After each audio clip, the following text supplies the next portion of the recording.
तो हेलो दोस्तों, आप सभी का स्वागत है आज की इस नए वीडियो में नए टॉपिक के साथ। आशा करता हूं आप सभी बहुत ही मस्त होंगे और अपने अपने पढ़ाई में तेजी के साथ व्यस्त होंगे।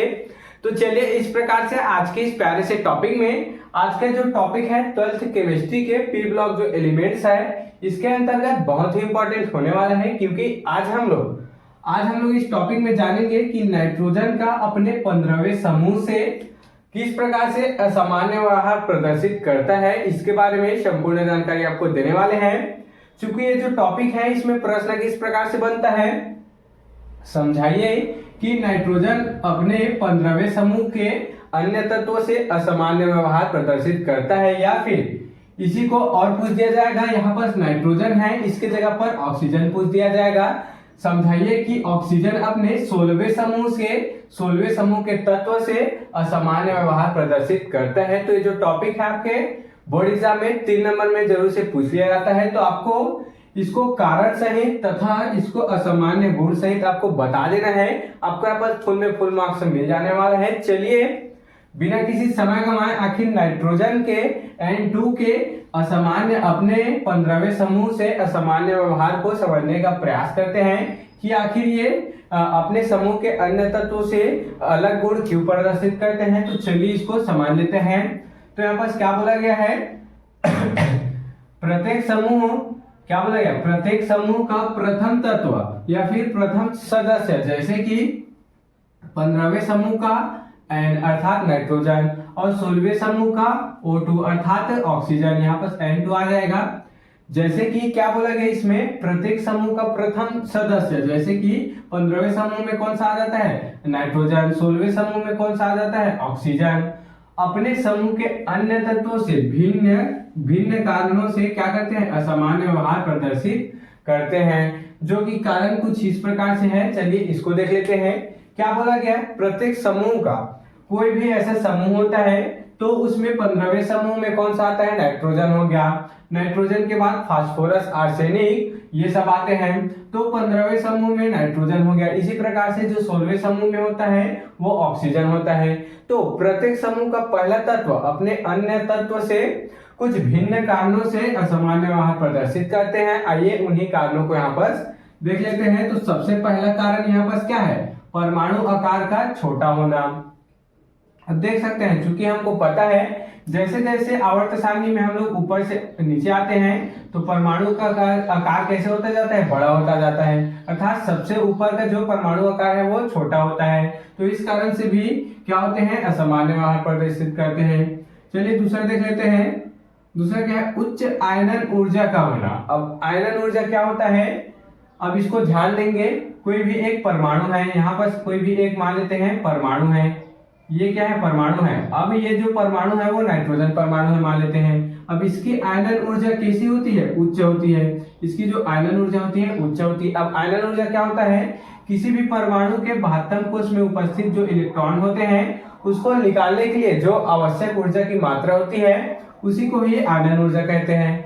तो इसकी आयनन ऊर्जा उच्च होता है, अर्थात क्या बोला गया है ये जो परमाणु होते हैं इसका आकार छोटा होता है, नाइट्रोजन का आकार छोटा होता है। इस कारण इसके जो न्यूक्लियस होते हैं अर्थात इसके जो केंद्रक होते हैं, केंद्रक में क्या उपस्थित होते हैं, प्रोटॉन और न्यूट्रॉन उपस्थित होते हैं। तो इसके जो प्रोटॉन और न्यूट्रॉन है इस इलेक्ट्रॉन को तेजी से बांधे हुए रखते हैं, क्योंकि इसका आकार क्या होता है छोटा होता है। इसलिए इसके बाह्य कोश से जो इलेक्ट्रॉन है उसको निकालने के लिए अत्यधिक ऊर्जा की आवश्यकता होती है, उसी को बोला गया है उच्च आयनन ऊर्जा की आवश्यकता होती है। क्योंकि किसी भी परमाणु के 72 कोष से इलेक्ट्रॉन को निकालना ही क्या कहलाती है, आयनन ऊर्जा कहलाती है। और चूंकि जो नाइट्रोजन है उसका आकार छोटा होता है, इस कारण से प्रबल आकर्षण बल द्वारा क्या होते हैं, बंधे हुए होते हैं। तो इसकी जो उच्च आयनन ऊर्जा होना, अर्थात इसकी जो आयनन ऊर्जा होती है वह उच्च होती है।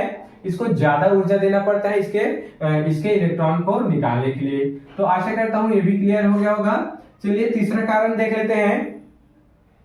तो रिक्त डी ऑर्बिटल अनुपस्थित।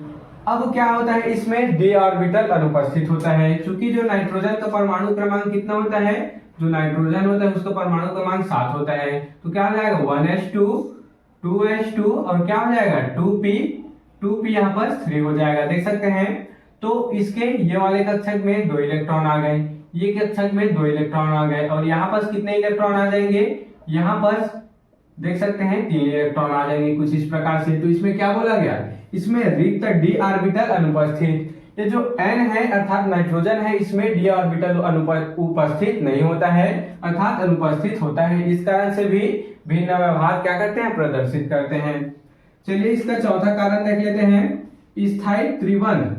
क्या बोला गया है, इसमें त्रिबंध होता है, इसमें पंचबंध नहीं होता है, इसमें केवल स्थायी त्रिबंध होता है। देख सकते हैं लास्ट ऑफ कोर्स में कितने इलेक्ट्रॉन है, 3 ही इलेक्ट्रॉन है, इस कारण इसमें स्थायी त्रिबंध उपस्थित होता है। तो ये भी असामान्य व्यवहार का एक कारण हो गया। चलिए अब हम लोग बड़ी आसानी से इसके कारण को तो देख लिए हैं, अब इसके असामान्य गुण को देख लेते हैं कि आखिर इसके क्या क्या असामान्य गुण होते हैं। तो सबसे पहले समझने का प्रयास करेंगे। नाइट्रोजन सामान्य ताप पर गैस है, जबकि अन्य सभी तत्व क्या है, ठोस होता है। देख सकते हैं जो नाइट्रोजन होता है वो सामान्य ताप पर क्या होता है, गैस होता है, जबकि इसमें जो फास्फोरस आ गया और क्या हो गया, आर्सेनिक आ गया और एंटीमनी हो गया, बिस्मथ हो गया, ये सब क्या होते हैं, ठोस अवस्था में होते हैं। जबकि ये जो नाइट्रोजन है ये क्या होते हैं, गैस अवस्था में होते हैं और इनमें डी कक्षक नहीं पाया जाता है, जबकि इन सब में डी कक्षक उपस्थित होता है। देख सकते हैं। तो चलिए दूसरा असामान्य गुण देख लेते हैं। तो नाइट्रोजन पंच संयोजित तत्व का निर्माण नहीं करता, जबकि अन्य तत्व पंच संयोजित तत्व का निर्माण कर देते हैं। देख सकते हैं क्योंकि नाइट्रोजन में डी कक्षक नहीं होता है, इस कारण इसमें किसी भी प्रकार से उधर और इलेक्ट्रॉन नहीं होता है, केवल 3 ही इलेक्ट्रॉन लास्ट ऑर्बिटल में उपस्थित होते हैं, जबकि इन सब में क्या होता है, डी ऑर्बिटल उपस्थित होता है। इस कारण ये पंच संयोजी होते हैं, जबकि इसमें 3 ही इलेक्ट्रॉन होते हैं, इस कारण ये केवल त्रिसंयोजी होते हैं। उसी को बोला गया है नाइट्रोजन पंच संयोजी तत्व का निर्माण नहीं करते हैं, जबकि अन्य तत्व कर पाते हैं। चलिए आगे देख लेते हैं। तीसरा यहाँ पर असामान्य गुण समझने का प्रयास करेंगे। तो अन्य तत्वों के तुलना में अर्थात नाइट्रोजन की अगर अन्य तत्वों से क्या करें, तुलना करें, तो अन्य तत्वों की तुलना में नाइट्रोजन गैस निष्क्रिय होता है। क्या बोला गया, ये अर्थात कम क्रियाशील होता है। नाइट्रोजन अन्य तत्वों की तुलना से फास्फोरस, आर्सेनिक, एंटीमनी, बिस्मथ की तुलना में ये क्या होता है, कम क्रियाशील होता है, अर्थात ये निष्क्रिय होते हैं, किसी के साथ आसानी से क्रिया नहीं कर पाते हैं। उसी को बोला गया है कि अन्य तत्वों की तुलना में नाइट्रोजन गैस कम निष्क्रिय या फिर क्या होते हैं, निष्क्रिय यहाँ पर होते हैं। चलिए चौथे यहाँ पर असामान्य गुण को समझ लेते हैं कि आखिर ये जो नाइट्रोजन है इन सबसे और क्या क्या असामान्य गुण दर्शाते हैं। तो पी पाई बंध बना पाते हैं। देख सकते हैं जो नाइट्रोजन है वो पी पाई बंध बना पाते हैं, इस कारण नाइट्रोजन के अणु N2 क्या होते हैं, द्विपरमाणु होते हैं। अब क्या बोला गया, इसको ध्यान देंगे। ये पी पाई बंध कैसे बनता है, कक्षकों के क्या होने से, अतिव्यापन होने से। मान लेते हैं कि ये एक है, ये एक यहाँ पर कक्षक है, यहाँ पर क्या है, दूसरा है, इस प्रकार से। तो यहाँ पर क्या बन रहा है, पाई बंध का यहाँ पर निर्माण हो रहा है, इसके कारण ये क्या बना पाते हैं, पी पाई बंध बना पाते हैं और इसीलिए ये क्या होते हैं, द्विपरमाणु अर्थात ये N2 के रूप में हमेशा लिखे जाते हैं। जबकि ये सब पी पाई बंध नहीं बना पाते हैं, इस कारण ये क्या होते हैं, पी पाई बंध नहीं बना पाते हैं। और ये क्या होते हैं, P2 नहीं होते हैं, अर्थात ये P4 होंगे, AS4 होंगे, कुछ इस प्रकार से उपस्थित होते हैं। चलिए अब लास्ट अब पांचवा हम लोग असामान्य गुण को देख लेते हैं। तो नाइट्रोजन संकुल यौगिक नहीं बनाता, जबकि अन्य तत्व संकुल यौगिक बना पाते हैं। अब संकुल यौगिक क्या है, तो जिसमें जितने ज्यादा क्या उपस्थित होंगे, जिसमें जितने ज्यादा यहाँ पर लास्ट इलेक्ट्रॉन अर्थात लास्ट कोष में इलेक्ट्रॉन उपस्थित होंगे, वो ज्यादा से ज्यादा क्या बना पाएंगे, संकुल यौगिक बना पाएंगे। अर्थात सिंपल से बोले तो जो ज्यादा बंध बना पाते हैं लास्ट में, तो अर्थात नाइट्रोजन कितने बंध बना पाते हैं, केवल 3 ही बंध बना पाते हैं। तो इसकी जो संकुल यौगिक होती है वह नहीं बन पाता है, जबकि ये सब संकुल यौगिक बना पाते हैं, क्योंकि इनमें त्रिबंध नहीं होता है, इसमें पंचबंध होता है, चतुर्बंध होता है, इस कारण ये सब संकुल यौगिक बना पाते हैं। जबकि ये जो नाइट्रोजन है वह संकुल यौगिक नहीं बना पाता। उसी को बोला गया है नाइट्रोजन संकुल यौगिक नहीं बनाता, जबकि अन्य तत्व संकुल यौगिक बना पाते हैं, क्योंकि उसके लास्ट इलेक्ट्रॉन में, उसके लास्ट कक्षक में ज्यादा से ज्यादा इलेक्ट्रॉन यहाँ पर उपस्थित होते हैं, ज्यादा से ज्यादा बॉन्ड बना पाते हैं। तो इस प्रकार से आज की इस प्यारे से टॉपिक में हम लोग नाइट्रोजन का अपने 15वें समूह से जो असामान्य गुण हैं इसके हम लोग कारण को भी देख लिए और इसके जो असामान्य गुण है इसको भी देख लिए। आपके अगर बोर्ड एग्जाम में पूछा जाए तो आप इस 2 लाइन को लिख दीजिएगा, फिर उसके कारण कुछ 4 लिख दीजिएगा और जो असामान्य गुण है 5 यहाँ पर इसको लिख दीजिएगा।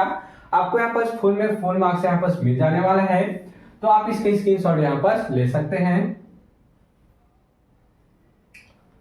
तो आशा करता हूं कि आपको जो टॉपिक है नाइट्रोजन का अपने 15वें समूह से असामान्य गुण को प्रदर्शित करना आसानी से क्लियर हो गया होगा, कारण सहित और इसके असामान्य गुण सहित। अगर आपको जो टॉपिक है समझ में आया होगा तो मेरे इस चैनल को जल्दी से सब्सक्राइब करके बेल वाले आइकन को दबाकर यहाँ पर प्रेस कर लीजिएगा, ताकि आपको मेरे ऐसे अच्छे इंफॉर्मेटिव वीडियो और अच्छे इंपॉर्टेंट वीडियो की नोटिफिकेशन सबसे पहले आप तक ही पहुंचती रहे और आप क्लास 12 केमिस्ट्री की तैयारी अच्छे इंपॉर्टेंट टॉपिक के साथ कर पाए। तो चलिए फिर मिलते हैं किसी नेक्स्ट वीडियो में नए टॉपिक के साथ। तब तक के लिए जय हिंद, जय भारत।